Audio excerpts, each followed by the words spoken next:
Assalamualaikum warahmatullahi wabarakatuh. Perkenalkan, nama saya Kansa Nabila Putri dari kelas MIPA 2, nomor absen 17. Saya dan teman-teman saya akan mempresentasikan tentang Taman Nasional Komodo atau disebut juga Pulau Komodo. Pertama, saya akan menjelaskan tentang Taman Nasional Komodo. Taman Nasional Komodo merupakan salah satu dari 21 taman nasional model yang ada di Indonesia. Taman Nasional Komodo merupakan pelestarian in situ yang akan saya bahas. Taman Nasional Komodo menjadi tempat habitat asli hewan kadal raksasa yang bernama komodo. Hewan komodo di Taman Nasional ini hidup liar dan bebas.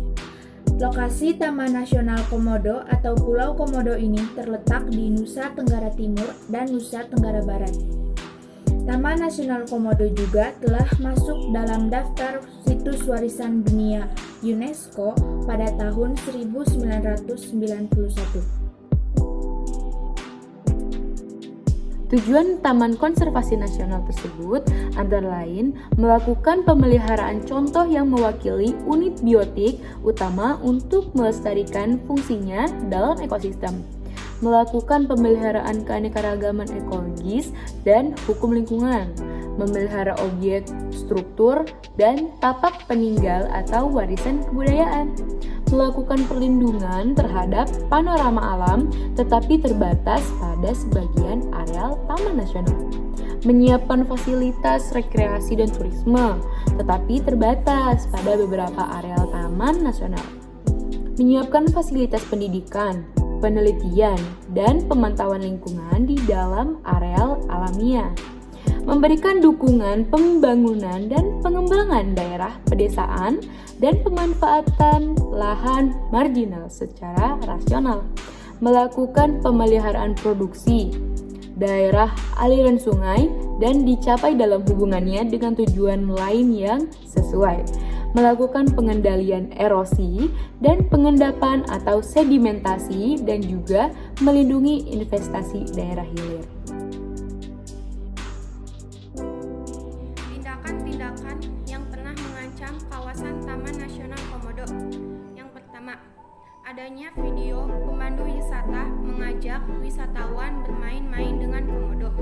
Tentu hal tersebut tergolong sangat berbahaya karena dilakukan di zona inti. Yang kedua, adanya upaya privatisasi di dalam kawasan konservasi. Tindakan tersebut dapat mencederai nilai-nilai konservasi dan dapat mengancam kepunahan komodo dan satwa lainnya. Meskipun Taman Nasional ini sangat populer dengan satwa komodo, tetapi fauna yang menghuninya tidak hanya komodo. Ada banyak sekali jenis flora dan fauna yang hidup di kawasan dengan pesona alam luar biasa ini. Secara keseluruhan terdapat berbagai spesies flora dan fauna yang berasal dari Australia dan Asia.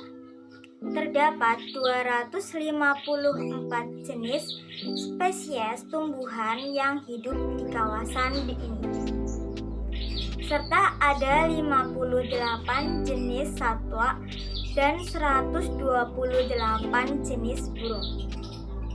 Flora, hutan hujan. Tipe vegetasi pertama adalah hutan hujan dan merupakan area pegunungan dengan ketinggian mencapai lebih dari 500 meter di atas permukaan laut. Rotan dan bambu merupakan dua jenis tumbuhan yang paling banyak ditemukan di area ini. Hutan tropis musim.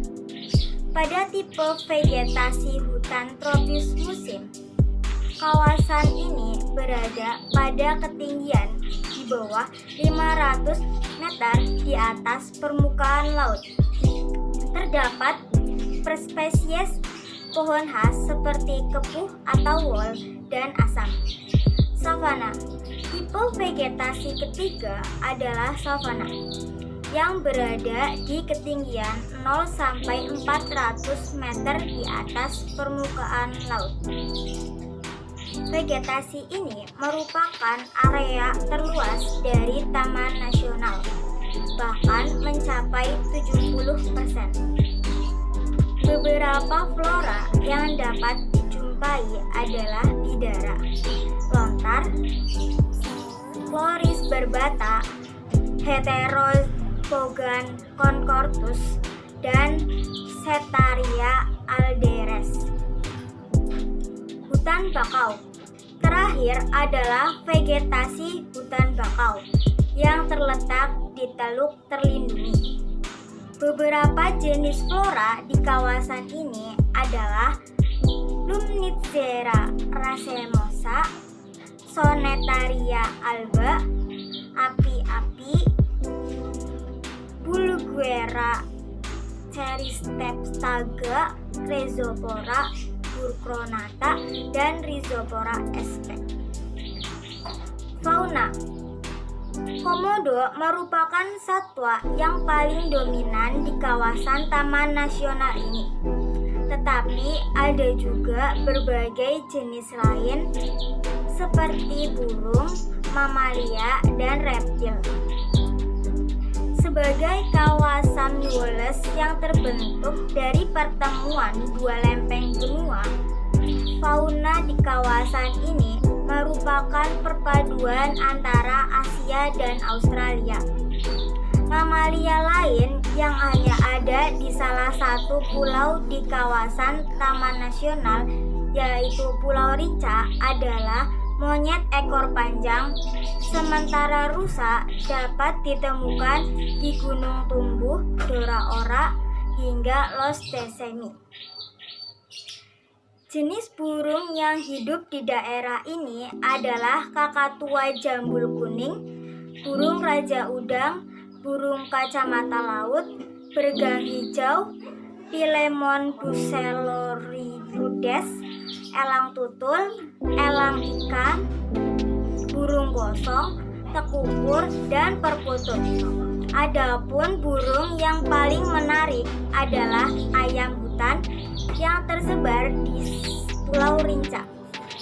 Terdapat pula elang ikan, elang tutul, dan burung gosong yang saat ini berada dalam kategori terancam punah. Sementara jenis reptil yang hidup di kawasan ini antara lain ulas rusel, ular pohon hijau, ular kobra, dan masih banyak lagi. Wilayah Taman Nasional Komodo sebagian besar adalah perairan, sehingga juga memiliki kekayaan berupa biota laut yang beragam. Sekurang-kurangnya terdapat 253 spesies karang yang membentuk terumbu serta 1000 spesies ikan yang hidup di perairan sekitar. Dari penjelasan yang telah dijelaskan oleh teman-teman saya di sini, saya juga mempunyai pertanyaan dan pembahasannya untuk menambah wawasan kita. Bagaimana kondisi perekonomian warga sekitar? Apakah dengan adanya Taman Nasional Komodo dapat membantu perekonomian mereka? Meningkatnya jumlah wisatawan, pengunjung yang datang ke Taman Nasional Komodo telah berdampak pada pertumbuhan ekonomi yang signifikan, khususnya di Kabupaten Manggarai Barat dan wilayah di sekitarnya. Data Kementerian KLHK menunjukkan penerimaan pungutan yang disetor oleh Balai Taman Nasional Komodo kepada kas negara terus mengalami peningkatan. Pada 2014, Balai Taman Nasional Komodo menyetor pungutan untuk kas negara sebesar 5,4 miliar. Tahun 2015, 19,20 miliar. Tahun 2016, 20,80 miliar. Tahun 2017, 29,10 miliar. Dan tahun 2018 sebesar 33,16 miliar.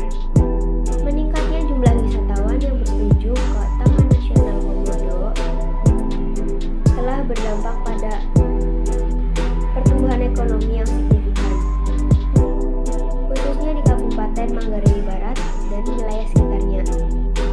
Rantai ekonomi berdampak pada kehidupan masyarakat, antara lain tour operator yang mengoperasikan 157 kapal wisata, keterlibatan 94 WIT dari masyarakat lokal, tingkat hunian 1.306 kamar hotel, dan 4 hotel berbintang. Rantai ekonomi tersebut berpengaruh kepada penghidupan 4.456 jiwa masyarakat yang tersebar di Desa Komodo, 1.726 jiwa, Desa Papagaran 1.252 jiwa, dan Desa Pasir Panjang 1.579 jiwa.